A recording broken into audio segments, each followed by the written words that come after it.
Mga dudes, project natin today, installing blind para sa ating second floor. Para iwas silaw, iwas sa init, at dagdag pogi points na rin kay Mrs. Este sa bahay. Budget friendly, pero panalo sa itsura. So, ano pa inaantay natin? Welcome to my vlog! So ito, sinisimulan nga natin sa paglagay ng, hindi ko alam na tawag dito, pero dito kinakabit yung blinds. Ito yung parang mount niya. Then, mamaya, i-stop na lang natin dyan yung blinds. So, napaka-quickie lang nito ng vlog na to since mabilis ko lang siya natapos. Ayan, scroll lang natin. Then, mamaya, makakabit na natin yung blinds. Ang kinuha ko pala na kulay dito is light brown. So, makikita nyo mamaya, napakaganda niyan.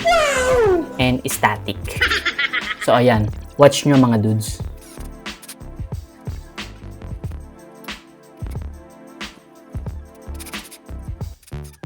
Siyempre, yung naayos ko para level na level sila.